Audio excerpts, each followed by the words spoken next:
Oke, alhamdulillah ya. Terima kasih Kak ya sudah mengingatkan. Oke, alhamdulillah. Alhamdulillahirrahmanirrahim. Wabillahi nasta'in wala umuri waddin wassalatu wassalamu ala asyrafil anbiya'i wal mursalin sayyidina Muhammad wa ala alihi wa sahbihi ajma'in amma ba'd. Ya, teman-teman semuanya apa kabar? Alhamdulillah insyaallah baik ya semuanya ya. Langsung ku jawab. Insyaallah semuanya dalam keadaan sehat-sehat ya. Ya, em, hari ini insya Allah menjadi hari yang spesial ya, karena kita bukan lagi mengkaji hadis, tapi kita akan mengkaji ayat pilihan yang dimana itu random aja ya, yang menurut aku kayak, oh ini harus dibahas, oh kayaknya ini bagus buat dibahas. Oh, yang pastinya yang pertama kali adalah referensi setiap dari eh, kajian yang aku jalani, yang kita share ilmunya di Everyday Quran ini di Odop, nggak mungkin tidak ada referensinya ya. Jadi kali ini aku ngambil tafsir di buku At-Tibyan. At-Tibyan itu adalah bukunya seperti yang sama, imamnya sama, pengarangnya sama seperti yang kita kaji di hadis. Ayo, siapa yang tahu? Kita kalau ngekaji hadis siapa sih? Siapa penulisnya? Ada yang tahu? Ada yang masih ingat? Ya harus ingat dong, nggak mungkin lah kita ngaji lama-lama nggak tahu imamnya siapa. Ayo, siapa yang mau jawab? Udah aku kasih clue. Kita akan mengkaji buku tafsirnya beliau juga sama-sama imam yang sama. Ya, betul Kak Eno. Imam Nawawi ya. Jadi, karangan beliau ini judulnya At-Tibyan. At-Tibyan adalah buku di mana beliau mengarang beberapa ayat Al-Quran dan juga hadisnya tentu lebih banyak hadisnya sebenarnya. Jadi kayak satu bab Quran terus lebihnya dijelaskan oleh hadis. Karena kalau kita tahu ya, Al-Quran itu adalah petunjuk, lalu sunnah itu atau hadis adalah penjelasnya. Ketika di Al-Quran itu kesannya mayoritas, bukan general, dispesifikasi oleh sunnah, diperjelas lagi oleh hadis ya. Maka dari itu di buku At-Tibyan ini beliau paling menaruh satu ayat aja, tapi menjelaskannya dengan beberapa hadis. Ya, karena tentu saja yang namanya Imam Nawawi itu, beliau itu lebih terkenal dengan ahli hadis meskipun beliau adalah seorang yang bisa semuanya ya. Jadi At-Tibyan ini buku yang sebenarnya judulnya adalah bagaimana ada berinteraksi dengan Al-Quran. Jadi bagaimana sih sebenarnya seorang mukmin atau seorang pelajar atau siapapun yang ingin mempelajari Al-Quran adab-adabnya. Nah, insya Allah akan dikasih tahu di sini. Nah, di sini dimulai dari bab pertama yaitu bagaimana kemuliaan. Kita ngebahas dulu nih sebelum kita membahas bagaimana berinteraksi dengan Al-Quran. Tentu saja kita ingin tahu dong keutamaan apa sih yang akan didapat oleh seorang yang mempelajari dan juga mengamalkan isi Al-Quran. Mengkaji, mengamalkan, mengajarkan ya. Agar orang tertarik. Ya manusia itu sifatnya kayak gitu. Coba kita ya anak-anak kecil aja lah, apa kita dulu pas kecil. Ketika orang tua bilang, nanti dikasih es krim kalau kamu mau dapat nilai 100 misalnya gitu. Jangan es krim lah. Nanti dibeliin apa yang kamu mau kata orang tua kita. Tapi kamu harus dapat nilai 100 dulu. Mau nggak belajar? Pasti mau. Ya. Manusia itu emang sifatnya pengen imbalan. Itu manusiawi ya kan. Makanya Allah masih banyak imbalan di dalam Al-Quran yang kalau kita pelajari itu luar biasa. Ketika kita tahu isian sebegitu nikmat Allah tuh banyak banget diberi, pasti kita nggak mungkin akan menyanyiakan kesempatan tersebut. Makanya Imam Nawawi juga menaruh keutamaan yang biar apa ya, menaruh yang biasalah kalau di YouTuber tuh clickbait dulu lah, istilahnya clickbait dulu gimana orang tuh tertarik. Oh, ada keutamaannya sebelum mengkaji apa namanya Al-Quran itu sendiri ya. Nah, tafsirnya ini saya apa? Jadi aku ambil dari bab-bab yang sesuai dengan Atibian, cuman tafsirnya aku ambil dari tafsiran yang aku udah baca juga, yaitu dari tafsir Ibnu Katsir, karena tafsir Imam Ibnu Katsir rahimahullah itu tafsir yang lumayan paling dasar juga ya. Kalau Jalalain, Tobari itu lebih Tobari fikih ya. Kalau Jalalain itu lebih kepada nahwu sorofnya. Jadi kayak belajar per kalimat yang benar-benar detail banget. Itu biasanya diajarkan kalau sudah mengerti bahasa Arab. Makanya saya kasih di Ibnu Katsir, aku kasih teman-teman di Ibnu Katsir yang paling dasar, tapi insya Allah sudah lengkap. Oke, tanpa bertele-tele. Itu pembukaan mukadimahnya ya. Semoga bisa mengerti ini. Jadi sebelum kita namanya mengkaji suatu buku ataupun memulai kajian, alangkah baiknya kita mengenal siapa yang membuat buku tersebut, apa yang mau kita bahas, agar tidak menjadi ilmu yang cuma lewat segitu aja. Dan kita selalu berdoa kepada eh, mendoakan para ulama terdahulu ini yang telah memberikan ilmu yang luar biasa ya, supaya Allah berikan tempat terbaik di sisi dan kita bisa menyusul, karena masya Allah ya, kalau kita lihat pahalanya luar biasa menjadi para ulama yang menulis ilmu-ilmu yang bermanfaat untuk kita semua. Oke, coba kita share screen dulu. Sekarang Nah, udah ada? Oke, Kak. sip. Oke.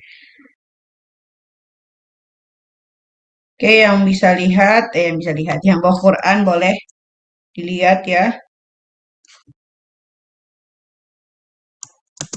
Keutamaan orang yang membaca dan mengkaji Al-Quran. Oke, lanjut.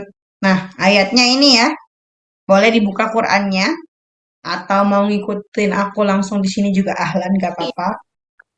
Siapa nyanyi si kok bagi dua? Si kok bagi itu tuh satu bagi dua. Aduh, sini siapa Maksudnya ya? tuh apa bisa Suaranya belum di apa mute ya, pokoknya tuh guys. terakhirnya tuh bisa dibagi-bagi gitu lah. Jadi negatifnya apa? Iya. Apa negatif? Iya, negatif gitu loh lagunya tuh deh. Jadi kayak satu bagi dua gitu loh. Iya. Oke. Yes. Oke. Sorry ya, aku mute terus. Aku mute semuanya ya, biar tidak ada suara ya. Mungkin dia lupa matikan. Oke.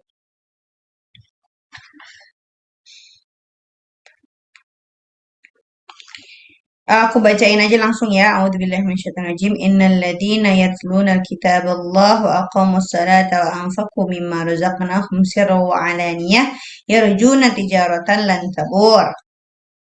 Ya. Kita bahas dari ayat 29-nya dulu ya. Oke. Innal ladzina yatluna kitaballah. Sesungguhnya orang-orang yang yatluna kitaballah. Yatlu itu apa? Membaca. Tala yatlu tilawatan. Artinya membaca. Ya.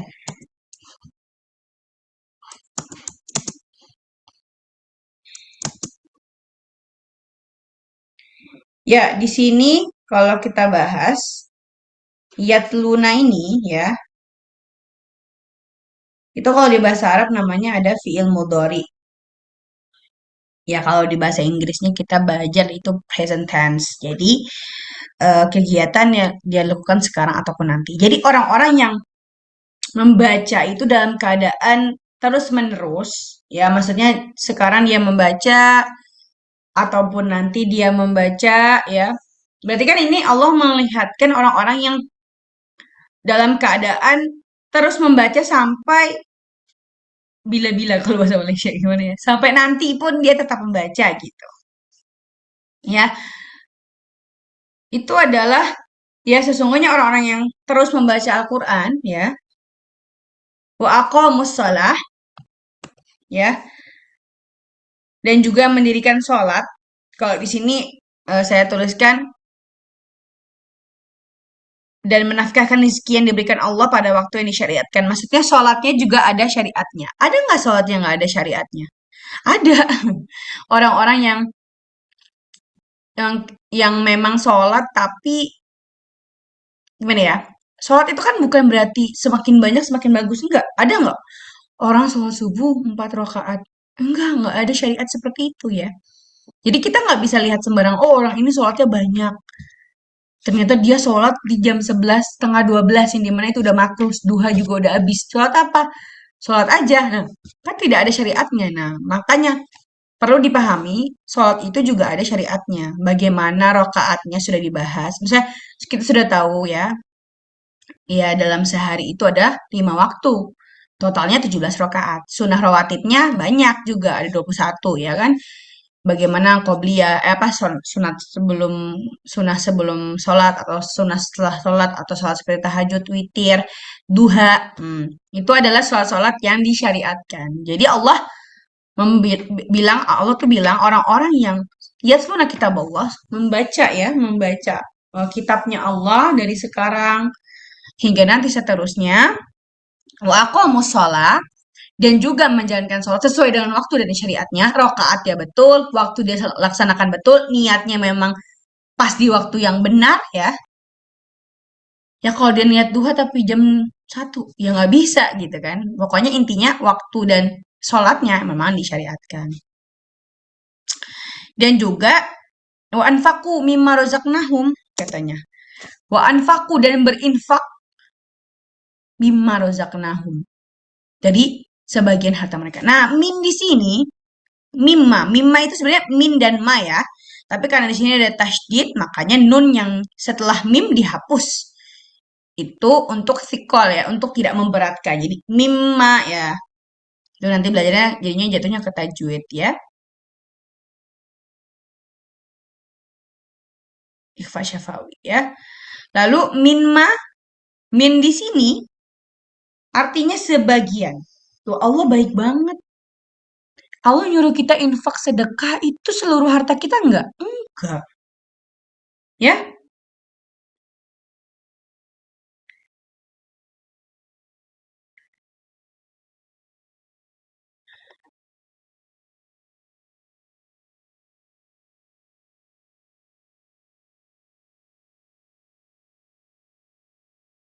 Ya, jadi Allah nggak nyuruh kita untuk memberikan harta semuanya, enggak. Tapi apa? Sebagian. Ya, coba kalau aku tanya teman-teman ya. Kita zakat nih, zakat yang wajib itu zakat apa? Dan berapa persen yang perlu kita keluarkan? Ada yang tahu nggak teman-teman? Kalau aku mute, balasnya lewat chat aja ya. Kalau emang nggak di mute, silakan di open mic-nya. Ayo, kita sambil berdiskusi, kita hidupkan malam ya. Aku pengen itu semuanya tuh hidup di dalam kajian ini. Nggak cuman aku kasih materi, tapi kita sharing. Oke, aku harap bisa semuanya jawab ya.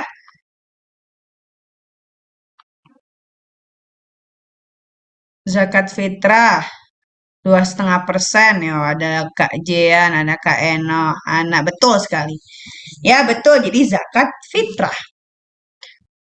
Ya, zakat mal juga iya tentu saja ya. Tapi yang paling kita eh, perlu diperhatikan di sini adalah zakat fitrah yang diwajibkan oleh Allah setahun sekali, yaitu setelah Idul Fitri. 2,5% tadi kata kajian, betul sekali ya. Itu dikit banget. Kita punya uang banyak, cuma 2,5%-nya. Ya nggak sih? Jadi Allah tuh baik banget ngasih pahala, nggak nyuruh kita buat, misalnya kita punya uang 100 juta, nggak disuruh 100 jutanya, cuma 2,5%-nya. 2,5 jutanya doang. Ya kan? Dikit banget. Ya. Tapi pahalanya sudah bisa berlipat-lipat ya. Karena apa? Karena dalam harta kita tuh 2,5%-nya ada hak orang lain, yaitu hak fakir miskin, hak orang ibnu sabil, ya pokoknya hak-hak di dalam surat At-Taubah ya yang kita tahu ada 8 asnaf. Sekarang tinggal 7 kalau nggak salah ya. Karena Baitul Mal udah nggak ada. Ya. Innama shadaqatu lil fuqara'i wal masakin wal 'amilina 'alaiha wal mu'allafati qulubukum ila akhir ayat. Nah, itu. orang-orang yang wajib kita nafkahi, yang mustahik atau berhak mendapatkan zakat ya. Jadi nggak perlu semuanya 2,5%-nya aja, dikit banget ya gitu. Lalu apa lagi? Sirron wa alaniyah. Sirron itu artinya apa? Sembunyi-sembunyi atau rahasia. Alaniyah terang-terangan. Kenapa sirron dulu? Jadi Allah tuh bilang, kamu zakat atau sedekah boleh terang-terangan ataupun sembunyi-sembunyi. Boleh. Gak ada kok yang bilang ria tuh sedekah diomongin. Ada yang bilang sedekah diomongin orang buat motivasi. Ya nggak apa-apa kok buat motivasi ya. Tapi ahsannya memang sirron secara sembunyi-sembunyi. Karena apa? Apalagi di zaman yang sekarang, teman-teman. Oh iya, silakan. Silakan sholat Isya. Karena apa, teman-teman? Dari dulu aja tuh Allah tuh pengen hambanya tuh ikhlas. Jadi lebih baik emang sembunyi-sembunyi. Karena dari dulu udah tahu tabiat manusia itu emang hasad. Pasti ada aja iri dengkinya, ya kan? Apalagi di zaman sekarang 2022 yang serba flexing, ya kan? Istilahnya. Kita mau bilang itu sebenarnya mindset itu kita yang atur. Kita lihat orang seperti melihatkan sedekahnya, kita pandang aja, oh ini buat memotivasi orang lain. Bagus nih, oh dengan kayak gitu, bagusnya dia berbagi, aku juga pengen. Kita kan termotivasi kan, itu kalau kita insya Allah hatinya bersih, kita bisa dapat sudut pandang yang positif. Tapi zaman sekarang susah teman-teman, mandang orang itu apa ya, membuat orang lain tuh merasa, oh ini sedekah doang, ini bikin motivasi dia kok, oh dia maksudnya ini motivasi kita. Enggak, pasti apaan sih sombong, apaan sih flexing, lah sedekah, oh ngerasa kaya gitu teman-teman. Masya Allah, di zamanan sekarang tuh susah untuk membuat mindset orang tuh menjadi positif. Niat kita memang pingin motivasi orang lain. Tapi nyatanya sekarang itu lebih banyak hasadnya manusia, ya. Nauzubillah min zalik, mungkin kita juga kadang ada rasa hasad julid gitu lihat orang sedang berbagi kebaikan. Nauzubillah min zalik ya, istighfar terus, kita harus membersihkan hati kita terus menerus. Nah, Allah pengen hambanya itu dijauhi dari sifat seperti itu. Karena sekarang tuh macam-macam ya, teman-teman seremnya kalau udah syirik itu bisa diguna-guna, disantet, terlebih yang paling parah dibunuh. Bisa kayak gitu, ya kan? Makanya kenapa Allah lebih mencintai orang yang sembunyi-sembunyi karena selain dia ikhlas, yang biar tahu tuh biar dia sama Allah aja dan tidak mengundang hasadnya orang-orang. Gitu. Oke. Nah, oke. Jadi di sini aku cuma nyaranin bersedekah itu boleh, berbuat baik itu boleh. Sangat-sangat bukan boleh ya, malah dianjurkan. Maksud aku terang-terangan boleh, sembunyi-sembunyi boleh. Boleh, ya. Tapi aku cuman pengen menjaga perasaan teman-teman, menjaga kehidupan teman-teman ya. Di zaman sekarang ini susah buat mengatur mindset orang. Kita bisa ngatur mindset kita, but we can't please anyone gitu ya. Kita bisa ngatur perasaan kita, tapi kita nggak bisa ngatur orang lain. Mungkin kita lihat orang lain yang berbagi dan di-share, yang berbuat baik di-share, kita lihatnya Masya Allah positif, kita doakan semoga kita bisa menjadi dia juga. Tapi ketika kita melakukan itu, belum tentu orang lain bisa kayak kita pikirannya atau gimana. Makanya lebih baik ya kita sembunyi-sembunyi saja. Kita biar Allah aja yang balas, biar Allah yang tahu. Toh kalau baik itu pasti ada balasannya. Oke? Oke, lanjut ya. Tijaratan lan tabur.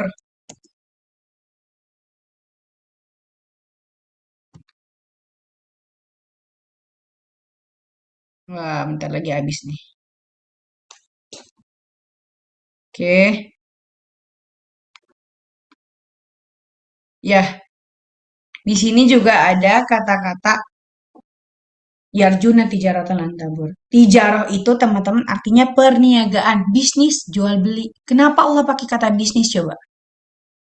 Karena manusia sifatnya memang apa-apa soal materi. Yang paling menguntungkan di dunia itu apa? Bisnis ya. Ekonomi, bisnis, menghasilkan materi.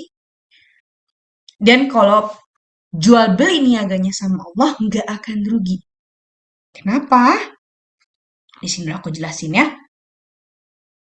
Tidak merugi di sini ialah karunia Allah yang tidak bisa dihitung dengan logika matematika.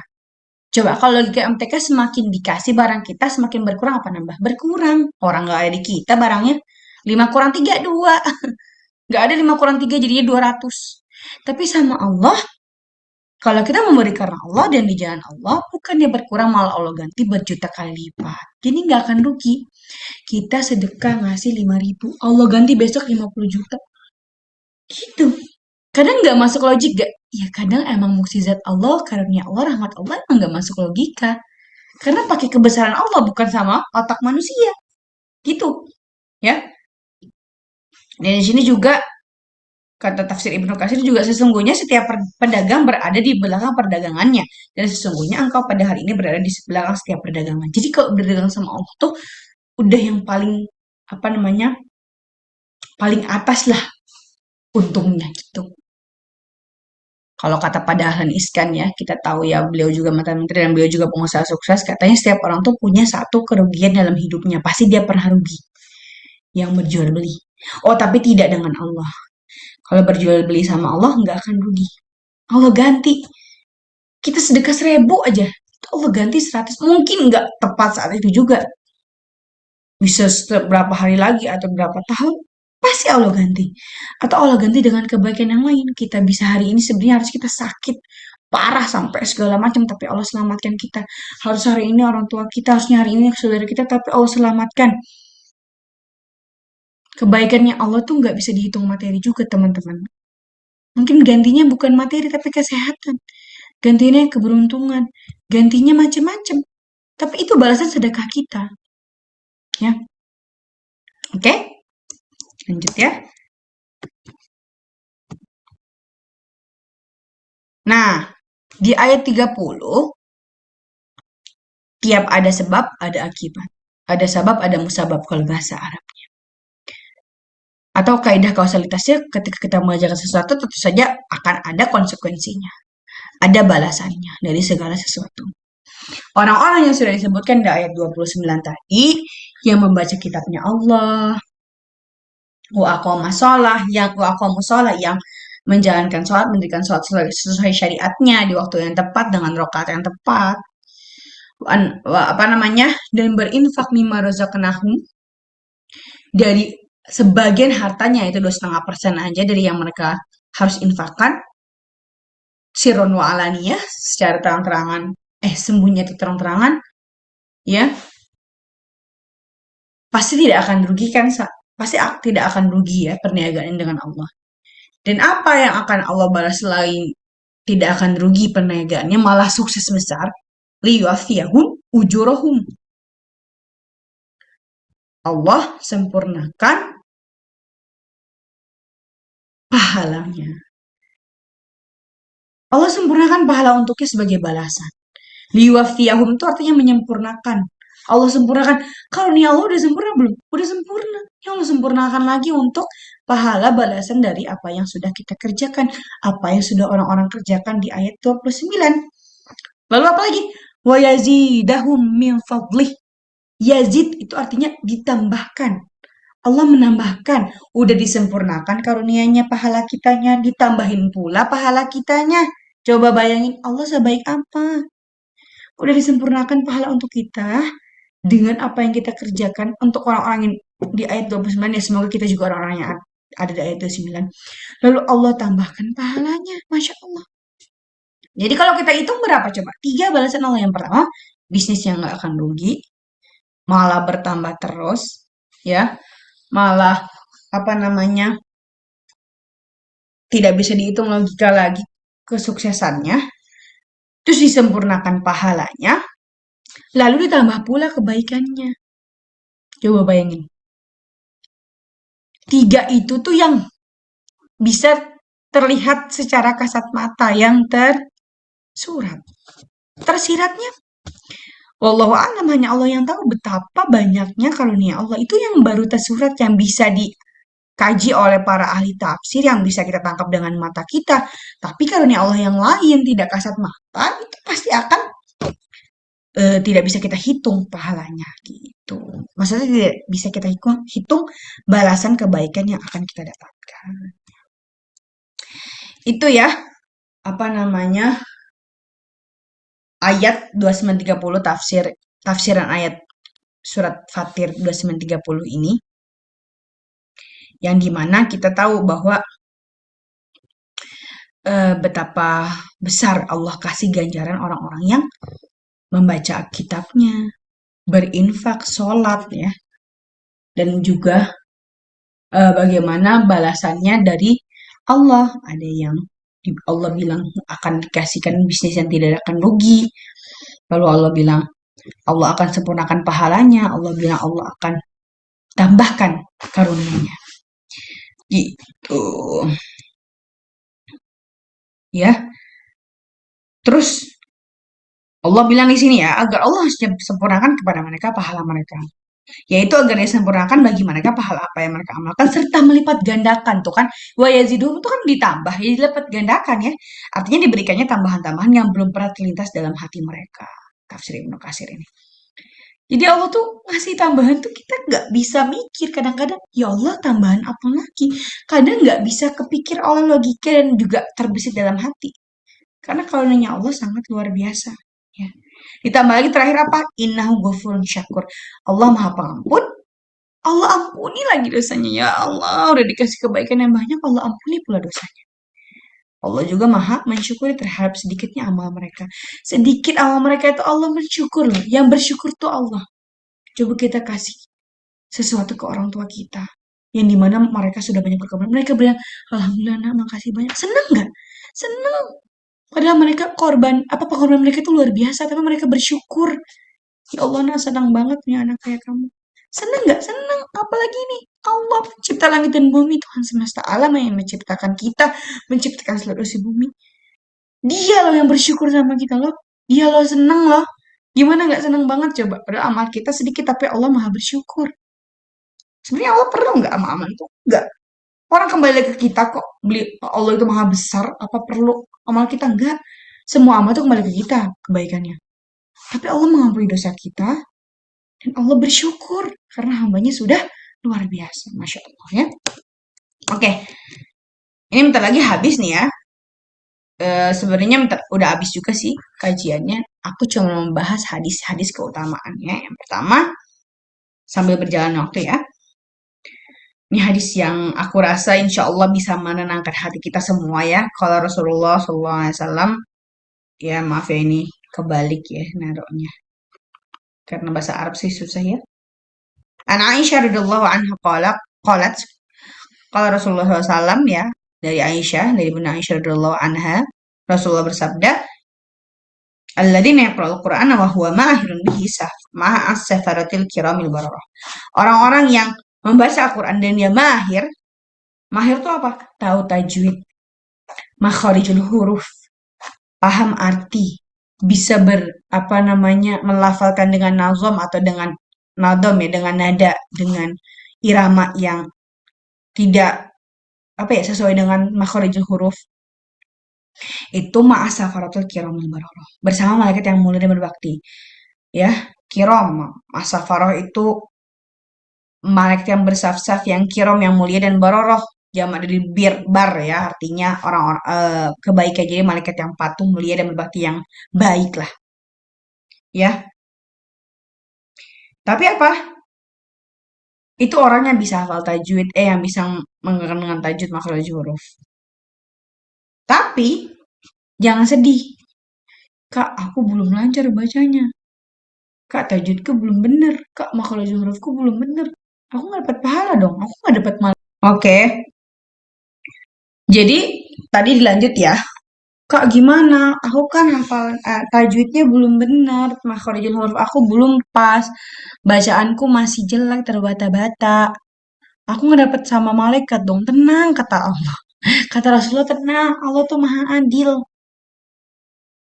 Mungkin Allah nggak ngasih pahala yang luar biasa sama hamba-hambanya sudah berusaha, sudah ingin menjadi orang yang baik, sudah mengamalkan semua ajaran Allah dan Rasulnya. Itu nggak mungkin Allah nggak balas ya kan?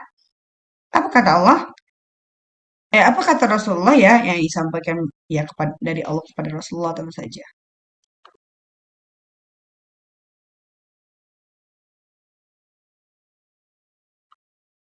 Yaitu apa? Walladzi yaqra'u Qur'ana wa ta. Tuh. Ya ta itu artinya apa? Artinya terbata-bata, teman-teman. Nah, ini biasanya ini juga hadis ini disukai sama orang tua saya ya, apalagi ibu saya yang masih belajar Al-Quran. Masya Allah, kalau dibilang hafalan dan juga makhraj huruf tentu saja saya yang masih muda dan juga sudah hafal tentu saja lebih baik dari beliau. Tapi kalau dibilang rajin tilawahnya, al-maksurat, zikir, baca Quran dia luar biasa itu. Dalam apa namanya sebulan aja tuh mungkin saat Ramadan bisa sama kayak saya khatamnya 5 kali. Tapi beliau bilang, Kak, tapi gimana ya Bunda tuh ya Tata ya. Bunda susah bacanya. Terbata-bata Allah kasih pahala nggak ya Kak? Ini kata Rasulullah apa? Fihi wa huwa alaihi syakun lahu ajran kata Rasulullah. Ada 2 pahala. Satu pahala baca Quran, satu pahala kesusahan dalam membaca Al-Quran. Cuman 2. Cuman, aduh pahalanya jangan disamakan 2 pahala sama 2 butir biji kopi guys. Jangan. Satu pahalanya Allah tuh mungkin kalau dituang ke lautan itu bisa bikin tsunami. Ini dikasih 2 pahala sama Allah. Pahala kita membaca Al-Quran sama pahalanya dengan orang yang jago baca Quran itu sama. Tambah lagi 1. Pahala kita kesusahan. Karena semakin susah cobaan yang Allah beri, semakin kita berusaha menyelesaikannya, berusaha terus menjalankannya, maka Allah naikkan derajat kita sesuai dengan kesusahan yang kita alami. Percaya sama Allah. Itu janjinya Allah. Gitu. Kata Rasulullah apa? Dapat 2 pahala. Yang pertama pahala membaca Al-Quran. Yang kedua pahala kesusahan dalam membaca Al-Quran. Jadi teman-teman, insya Allah ya memang ya namanya jangan sampai ini juga membuat nggak apa-apa berarti kan dapat 2 pahala aku nggak usah ngaji pakai tajwid lah, nggak usah belajar tajwid lah, nggak usah tanya-tanya sama si Kak Tika gimana ya hukum ini hukum itu bener nggak baca enggak. Nah kayak gitu ya. Selagi kita bisa mampu, Allah masih berikan kesempatan, memberikan umur, kesehatan, waktu, ya gunakan untuk membaca Al-Quran dengan sebaik-baiknya. Warattil Qur'ana tartila. Tartil itu bukan sekadar bisa suara, bisa ngaji dengan nada yang indah, enggak. Tapi dengan makharijul huruf yang pas, ahkamu tajwid yang benar, hukum-hukum tajwidnya, panjang pendeknya, makharijul hurufnya, mauquf, waqaf tempat berhentinya, itu yang disebut tartil. Dan juga memahami artinya serta yang terpenting nih apa? Mengamalkan isi Al-Qur'an. Gitu ya. Jadi kalau teman-teman masih punya waktu, belajar Al-Quran, belajar tajwidnya ya. Karena ya kita nggak bisa bohong ya, nggak bisa nampik ya. Lebih sempurna orang yang membaca dengan tajwid yang benar. Karena bersama malaikat yang mulia dan berbakti. Coba dibarengin sama malaikat aja tuh seneng banget. Nih malaikatnya tambah lagi yang mulia dan berbakti di baris-baris malaikat yang paling depan safnya.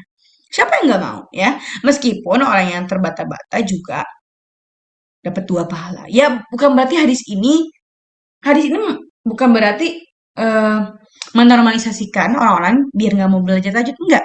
Tapi memberi harapan bagi mereka yang belum bisa baca tajwid, terus membaca Al-Quran jangan sampai berhenti gitu. Terus mempelajari tajwid jangan sampai berhenti. Karena pahalanya sama. Ya. Tapi itu kayak tingkatan loh teman-teman.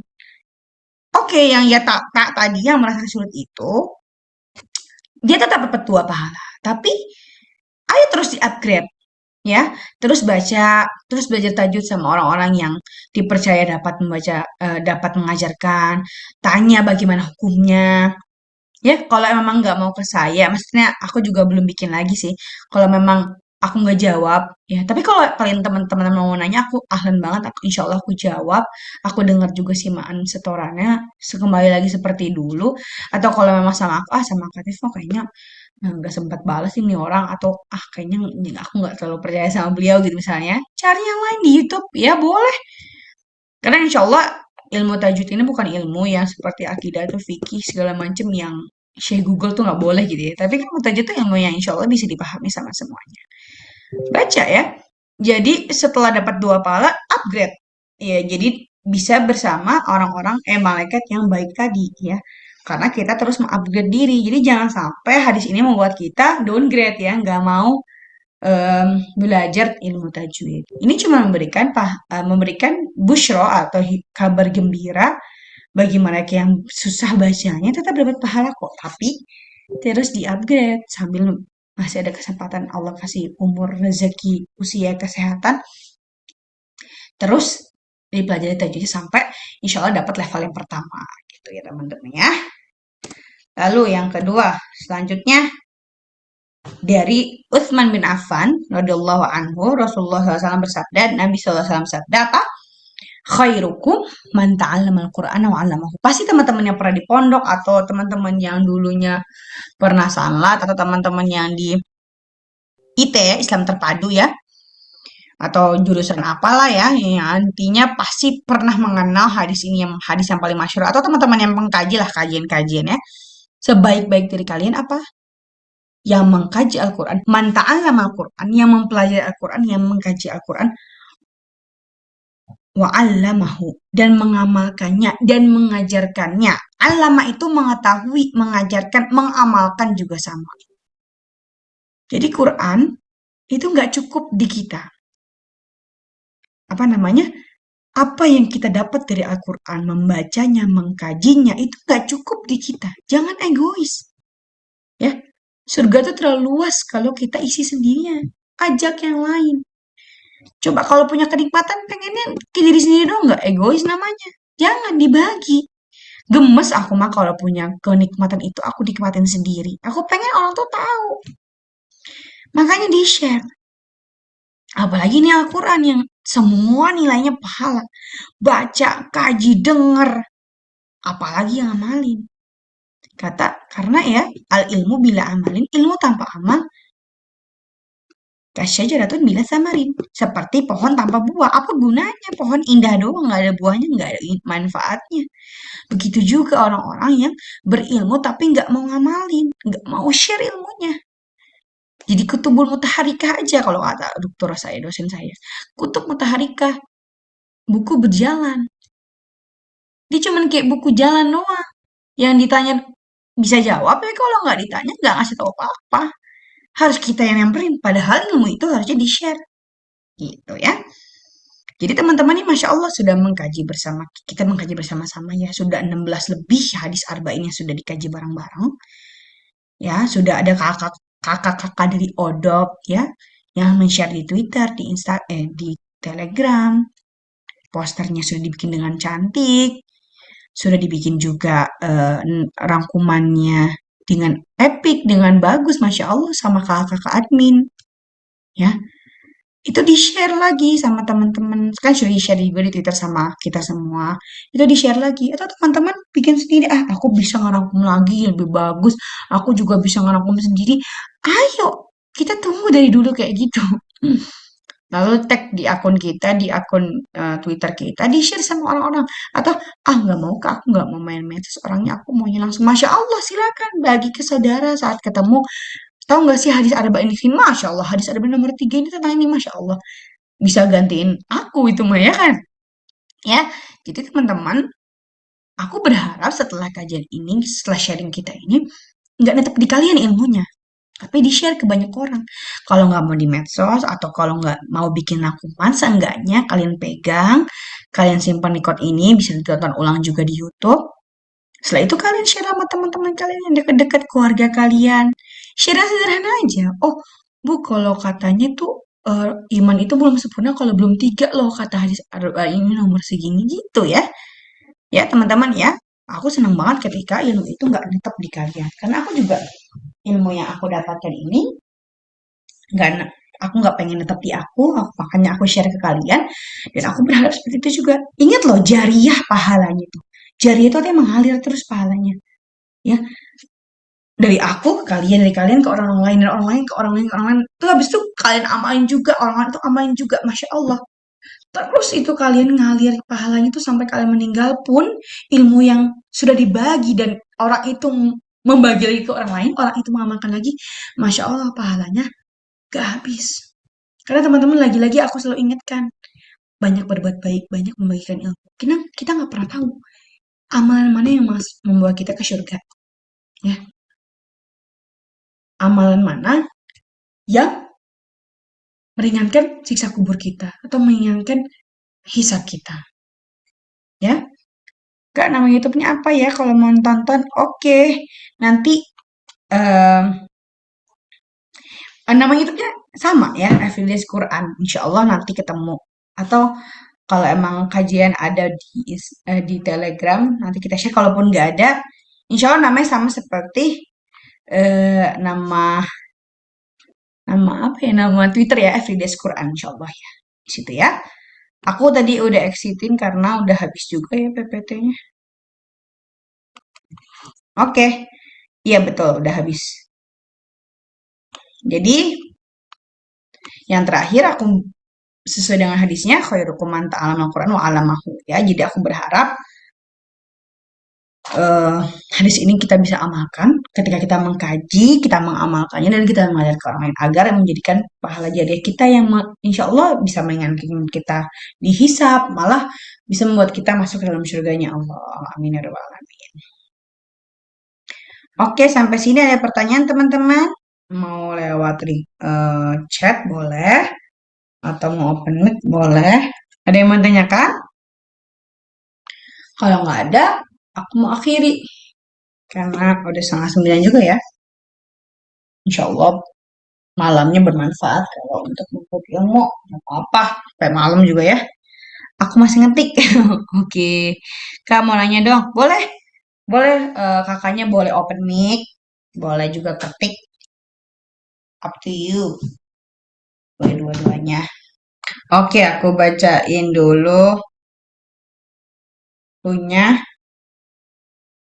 Kak. Ya, ya. Kalau misal kita nggak pede untuk membagi ilmu karena takut ada kesalahan, udah berusaha belajar terus tapi tetap nggak bahasa benar, itu gimana ya? Ini, aku pernah dengar waktu itu entah kata pepatah atau kata para sahabat ya, Masya Allah lupa. Intinya kata orang soleh lah ya. Kalaulah seluruh manusia di muka bumi ini tidak memberi nasihat sampai dia merasa paling benar, merasa yang paling benar, merasa sudah benar, maka tidak akan ada pemberi nasihat di dunia. Gitu, Kak. Gak mungkin manusia itu harus paling hebat, harus benar, harus punya titel sampai S3 buat ngasih tahu orang. Karena nggak akan ada yang akan ngasih tahu karena masih minoritas orang seperti itu kan. Masa kita ada yang buang sampah di jalan, kita bilang, misalnya dia ibu-ibu ya, atau kayak nenek-nenek lah, pokoknya yang gitulah. Maaf bu, jangan buang sampah di jalan. Dih, emang kamu udah S3? Gak akan gitu juga ibu-ibunya. Karena itu ilmu yang dasar yang dimana setiap muslim itu, setiap mukmin itu tahu. Maksudnya, sebagian, apa namanya, kebersihan adalah sebagian dari iman. Ya kan? Jadi, yang namanya ilmu, ketika kita sudah dapat itu, kita percaya ilmu itu benar, kita juga tahu bahwa itu adalah ilmu yang bermanfaat, dibagi Kak. Soal salah enggaknya, soal dia ngebantah apa tidaknya, itu serahkan sama Allah. Yang penting pertama kita yakin dulu. Terus berbicaranya di konteks yang kita masih mampu aja. Ya, gak usah sampai bawa-bawa, misalnya, em, dan kita juga kadang-kadang harus lihat lawan bicara ya Kak. Misalnya, yang kita mau debat profesor di bidang pendidikan agama Islam, dokter besar di UIN Syarif Hidayatullah. Kita masih kayak gini. Saya pun nggak berani. Maksudnya apa? Takutnya kapasitas saya kan belum cukup. Saya nggak mau debatin itu. Tapi kan ini kan yang kita harus suruh dakwah dari yang kecil-kecil aja Kak. Dari buang sampah sembarangan itu kita tegur. Dari orang-orang yang bermaksiat di depan kita, misalnya pegangan, maksudnya iya bukan mahram tapi berdua-duaan pacaran atau segala macam melamin Muhammad atau apa. Itu yang dalilnya tuh semua orang tuh udah tahu. Dalil khomer apa coba? Innamal khamru wal maisir wal ansab wal azlamu dijamin amali syaiton. Dalil pacaran yang sampai berlebihan apa wala ya pokoknya pacaran lah intinya ya yang kita tahu di mana mendekati zina wala taqrabuz zina. Itu sebatas itu ya. Kita dakwakan dengan hal itu karena itu sebenarnya mereka juga pasti udah tahu gitu kan. Jadi jangan takut salah Kak, tapi lihat juga kapasitas kemampuan ilmu kita. Yang kita mampu aja, yang sekiranya kita bisa mampu lah menjelaskan ayat tersebut. Aku misalnya dapat hadis arba'in udah kemana abis ngekaji sama Tif hadis arba'in yang ini. Yang semampu yang sudah aku jelaskan itu yang Kak Yaya dakwahkan gitu ya Kak ya. Terus juga kita lihat lawan mukhotobnya atau lawan bicara kita. Kalau kita rasanya, aduh nih orang nih ilmunya lebih banyak ternyata nih. Ya nggak usah, ya. Karena ternyata bisa jadi ternyata bukan mereka yang salah, kita yang kurang ilmu gitu kan. Karena aku sendiri dulu sebelum ke sekolah di Mesir ya, aku nggak tahu kok ada ya sholatnya naruhnya satu di dada tuh Allahu Akbar, yang satu di perut. Terus ada yang eh gak pakai apa namanya kok kayak nggak pakai kaos kaki sih? Kok pakai celana segala macam. Oh, ternyata memang macam-macam penempatan itu. Imam Syafi'i sendiri ada yang di tangan, di dada, ada yang di perut. Terus kalau orang Imam apa mazhab Hanafi, oh emang yang aurat itu kaki itu bukan telapak kaki dan kakinya pun itu bukan auratnya.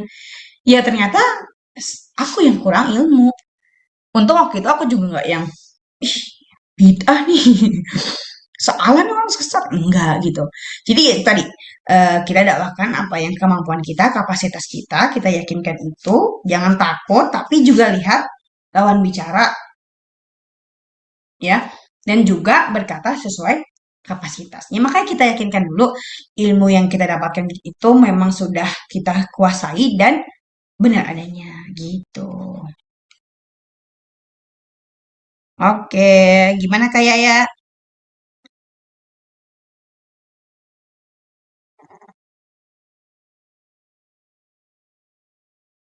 Sama-sama. Oke, Kak Saskia ya. Kak, kalau zakat harta itu tuh harus tiap bulan dikeluarin atau misalkan kalau ada rezeki lebih baru bisa zakat harta. Nah, kalau zakat harta ya atau zakat mal itu ada nisabnya, Kak. Nisab itu apa? Pencapaian. Pencapaiannya apa? Sama seperti pencapaiannya emas dan perak. Nisabnya itu sekitar em, berapa gram ya? Aduh, aku lupa lagi. Jadi zakat harta itu ada nisabnya ya. Nisabnya itu atau batasnya itu sama dengan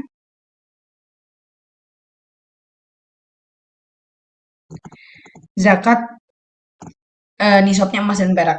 Masya Allah aku lupa.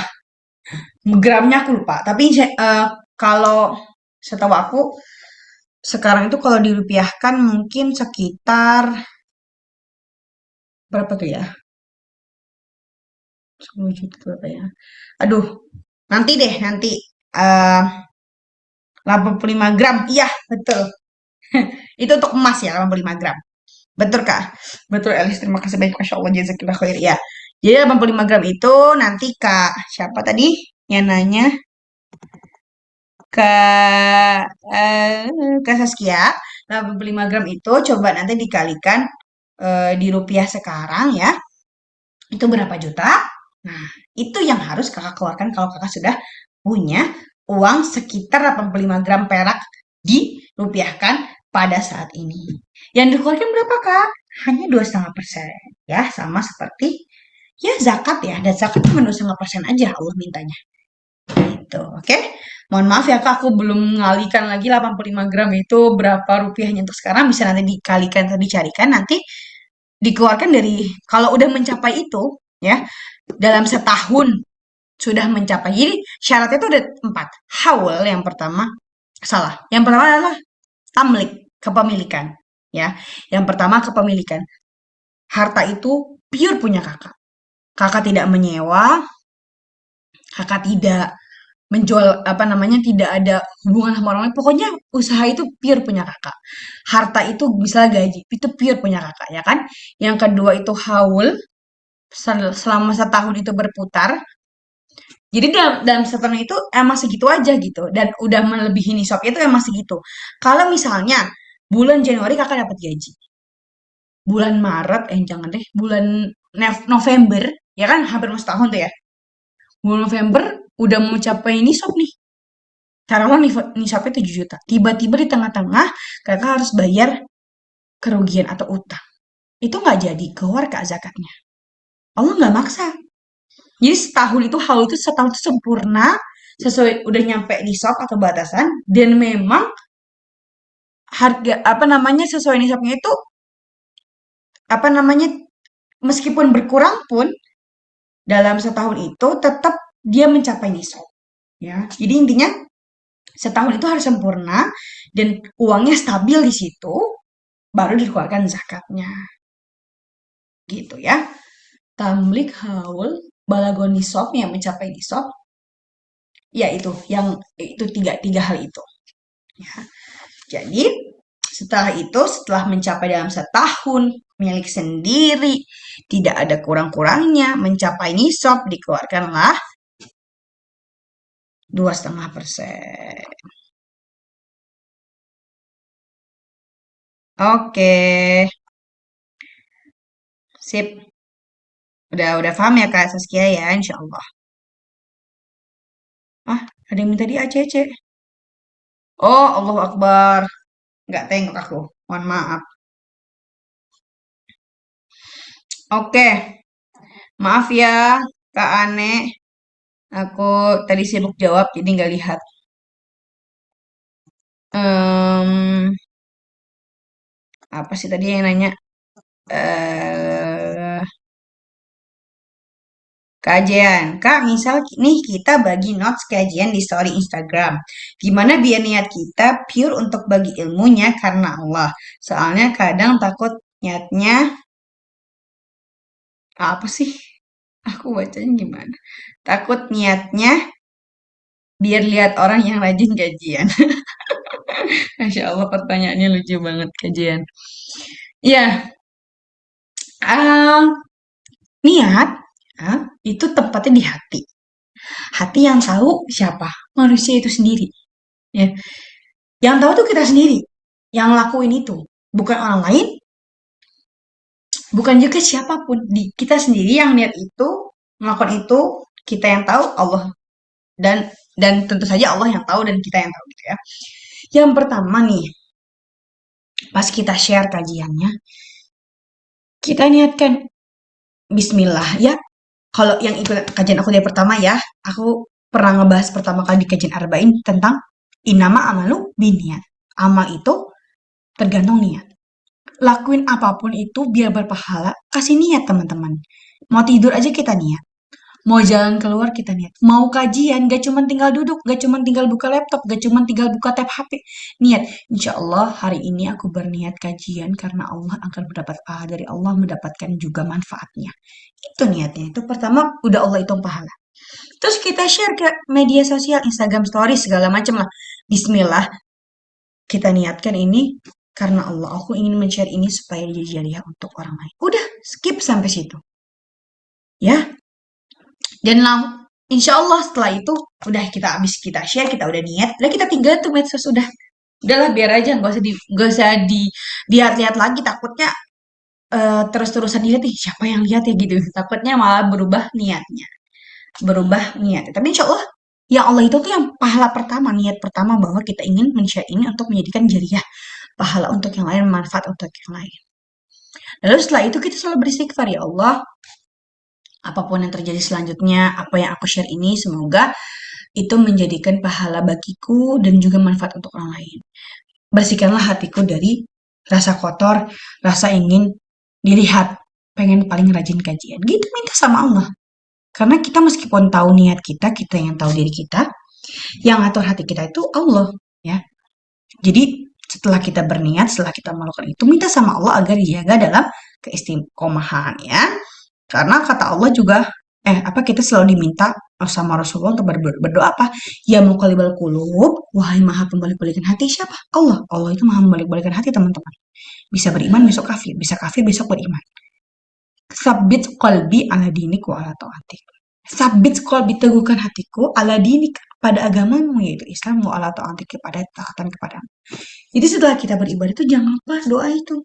Setelah kita men-share ilmu, setelah kita berbuat baik, kita berdoa sama Allah supaya Allah istiqomahkan hati kita sesuai dengan jalan Allah terus. Istiqomah, ikhlas, lurus terus, tidak melencong-melencong kemana-mana gitu. Oke.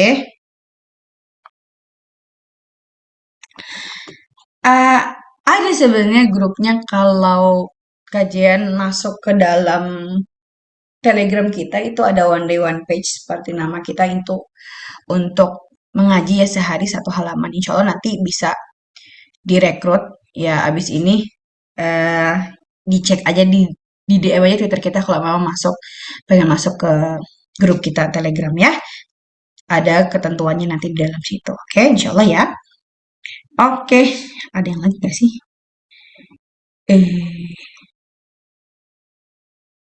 Sama-sama, oke.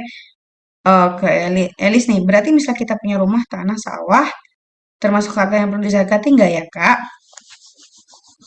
Zakat harta itu zakat yang dimana ada pengeluarannya di dalamnya, teman-teman. Kalau rumah, terus sawahnya kalau berproduksi terus, zakat tentu saja ya. Zakatnya itu tijarahnya itu berarti di bagian thimar, bagian pertanian atau buah-buahan. Tapi kalau rumahnya nggak disewa nggak? Kalau rumahnya disewa, ya pokoknya intinya zakat harta itu zakat yang dimana kita dapat penghasilan dari sana. Kalau nggak ada penghasilannya, nggak perlu dizakatin gitu. Oke, itu singkatnya ya, Elis ya. Oke, ada yang ingin bertanya lagi? Insya Allah sudah paham, udah jelaskan teman-teman yang aku jelasin tadi ya.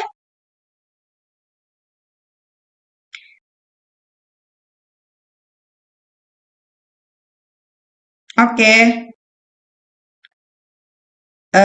oke, karena aku lihat tidak ada yang bertanya lagi ya. Insya Allah paham, alhamdulillah. Ya, alhamdulillah kita sudah selesai ya, insya Allah. Kajian malam ini luar biasa ya. Aku senang banget loh kalau banyak yang tanya, banyak yang diskusi, banyak yang membuat aku memutar otak dan juga membuat aku murojaah. Aku senang banget. Tadi minta maaf banget aku lupa berapa gram untuk emasnya. Masya Allah ada Elis. Itulah aku senangnya kalau teman-teman aktif itu. Aku tahu teman-teman itu pintar-pintar semua pasti di sini. Ilmunya mungkin lebih banyak, pasti lebih dari aku juga. Jadi bisa saling reminder satu sama lain ya. Jadi, insya Allah kita bisa bertemu lagi di minggu depan ya. Kalau teman-teman yang udah masuk Telegram, tahu kan announcement aku yang pertama bahwa sejak aku pulang ke Indonesia lagi vacation gini, lagi liburan, aku nggak bisa ngatur setiap hari Ahad bisa kajian. Jadi dalam seminggu itu insya Allah tetap ada, tapi itu mengikuti jadwalku. Tapi insya Allah aku ngasih tahu nggak akan mendadak ke teman-teman, ya. Jadi teman-teman juga jangan khawatir ya. Insya Allah ada YouTube-nya. Kita selalu akan akan kita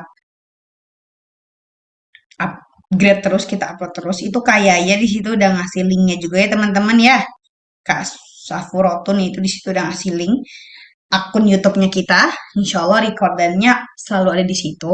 Meskipun tidak sebagus dan sekreatif orang-orang karena saya tidak kreatif dalam membangun kajian, ya, tapi insya Allah bisa dipahami bahasanya di situ. Nanti kalau dia nggak ngerti boleh tanya di Telegram aku atau DM di Twitter kita, ya. Oke, insya Allah kita bisa ketemu lagi di minggu depan. Ya. Rencananya seminggu-seminggu ya, seminggu depan berarti kita belajar kajian arba'in, hadis arba'in. Minggu depannya lagi kita tafsir. Insya Allah, Allah memudahkan semua urusan kita.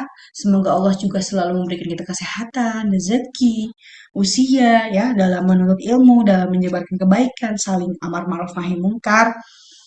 Ya, aku matikan dulu ya.